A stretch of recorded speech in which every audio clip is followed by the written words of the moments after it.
বাংলার ভোট ময়দানে এবার বিজেপি তৃণমূলের মাছ তরজা। হলদিয়ার জনসভা থেকে বাংলায় মাছ উৎপাদন নিয়ে রাজ্য সরকারকে খোঁচা প্রধানমন্ত্রী নরেন্দ্র মোদীর। কয়েক মুহূর্তের মধ্যে সেই মাছ নিয়ে নরেন্দ্র মোদীকে আক্রমণ করে পাল্টা মন্তব্য করলেন মমতা বন্দ্যোপাধ্যায়। সব মিলিয়ে ভোটের আগে বাংলায় জমে উঠেছে মৎস্যরঙ্গ।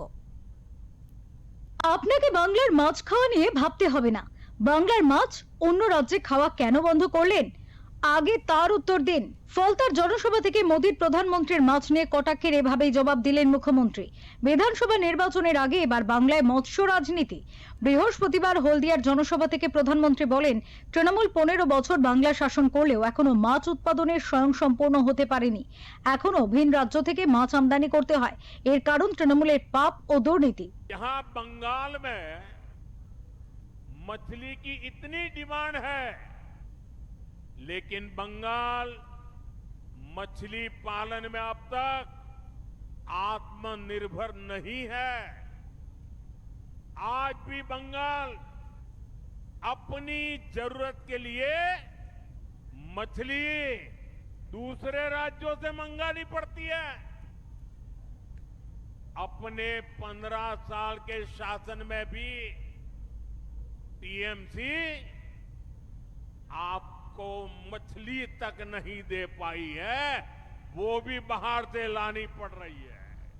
এদিনই এই বিষয়ে প্রধানমন্ত্রীকে পাল্টা দেন মুখ্যমন্ত্রী। তিনি বলেন, বাংলার মাছ নিয়ে আপনাকে ভাবতে হবে না।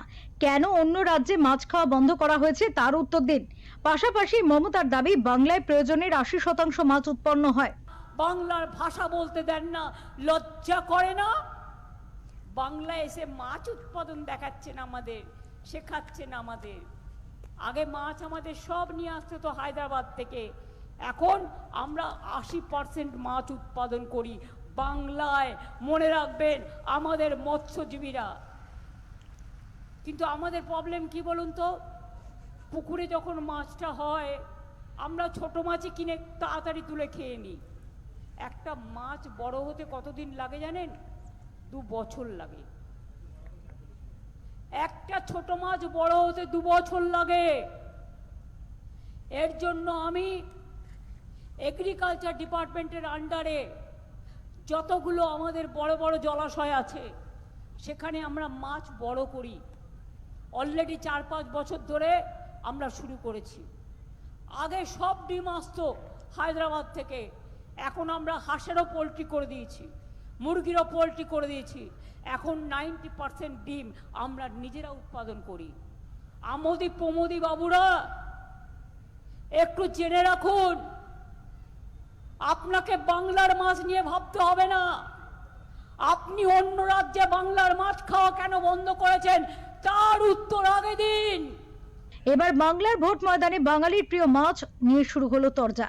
যখন বাঙালি অস্মিতা নিয়ে বিজেপিকে ক্রমাগত আক্রমণ করে চলেছে তৃণমূল, ঠিক তখন বাঙালির প্রিয় খাদ্য মাছ উৎপাদন নিয়ে এবার শাসক দলকে পাল্টা আক্রমণের পথে হাঁটলেন প্রধানমন্ত্রী। এমনটাই অনুমান রাজনৈতিক মহলের। ব্যুরো রিপোর্ট, ওঙ্কার বাংলা।